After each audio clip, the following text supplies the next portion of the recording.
ये एक image based question था। इसमें हम देखते हैं कि आई में एक वाइटिश स्पॉट है, ठीक है। तो ये है एक white out spot which occurs due to deficiency of vitamin A, ठीक है। मगर आप में से एक बंदे ने बोला keratomalacia. Keratomalacia is nothing but corneal ulcer, वो ऐसा नहीं दिखेगा, ठीक है। तो ये था white out spot which occurs due to deficiency of vitamin A. WHO का जो क्लासिफिकेशन ऑफ विटामिन ए है वो मैं यहाँ पे दिखा दूंगा। सबसे पहले नाइट ब्लाइंडनेस दिखेगा, उसके बाद आएगा कंजक्टिवल सेरोसिस X1A, X1B में वाइट आउट स्पॉट है, X2 है कॉर्नियल सेरोसिस, X3 में 3A 3B है। 3A है केराटोमलेशिया और corneal ulcer less than 1/3 of corneal surface, और X3B है केराटोमलेशिया और corneal ulcer greater than 1/3 of corneal surface. उसके बाद कॉर्नियल स्कार आएगा, उसके बाद ज़ेरोप्थाल्मिक फंडस आएगा। So this is the classification of manifestation of vitamin A deficiency, ठीक है। ये बहुत इंपॉर्टेंट है और प्रोफिलैक्सिस ऑफ विटामिन ए भी यहाँ पे दिखा दूंगा, ठीक है। यूजुअली इंडिया में 9 मंथ में फर्स्ट डोज देते हैं, ओरली 1 लाख IU देते हैं, ठीक है। After 1 year every 6 months 2 lakh IU देते हैं, ठीक है। ओरली जो भी देते हैं हम उसका अगर पेरेंटली देंगे इट विल बी हाफ, ठीक है। अगर हम ओरली सपोज 1 लाख दे रहे हैं पेरेंटली एनी टाइम 50,000 होगा, ठीक है। अगर ओरली 2 लाख दे रहे हैं आफ्टर 1 ईयर तो parenterally it will be 1 lakh, ठीक है। और विटामिन ए हम 6 मंथ के बाद दे सकते हैं, मगर इंडिया में हम 9 मंथ में क्यों देते हैं? बिकॉज मिसल्स वैक्सीनेशन के लिए सभी पेरेंट्स आते हैं, तो वो ईजनेस ऑफ डिलीवरी, इसीलिए 9 मंथ में विटामिन ए देते हैं, ठीक है। अब हम थोड़ा दूसरे नेक्स्ट ऑप्शन के बारे में बात करेंगे, ठीक है। तो विटामिन बी है, विटामिन बी के बहुत सारे टाइप्स है, ठीक है।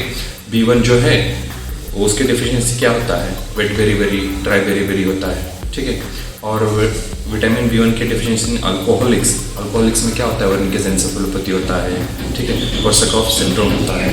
कोर्सैकर सिंड्रोम में क्या होता है? कन्फैबुलेशन होता है, यानी लॉस ऑफ मेमोरी होता है, मगर patient to cover that make false stories, तो कन्फैबुलेशन होता है, ठीक है।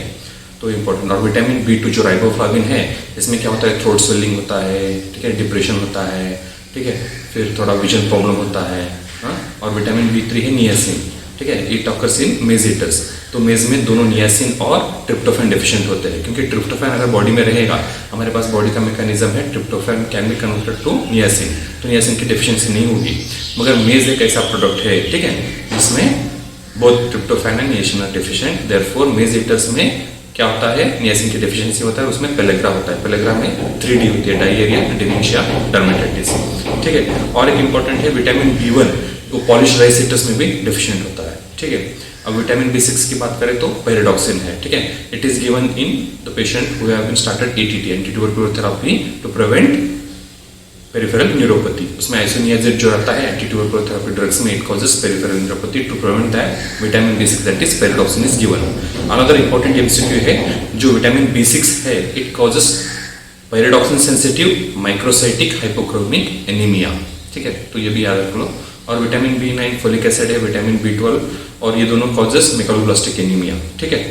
तो इसमें मेगालोब्लास्टिक एनीमिया होता है, ये तो पता है, ठीक है। अब नेक्स्ट ऑप्शन की तरफ जाएंगे, विटामिन सी। विटामिन सी की डेफिशिएंसी की वजह से क्या होता है?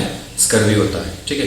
There is defective collagen synthesis, इसमें गम ब्लीडिंग रहेगा, डिलेड वुंड हीलिंग रहेगा, ठीक है, ये रहेगा। और विटामिन इज एन एंटीऑक्सीडेंट, ठीक है, यानी it reduces the oxidative stress, ठीक है। It is good for skin, ठीक है।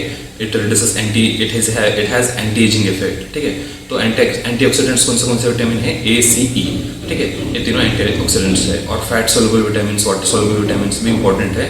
फैट सोलुबल विटामिन है A, D, E, K, ठीक है, A, D, E, K, ये फैट सोलुबल विटामिन है, ठीक है। तो इतना जान लो, थैंक यू।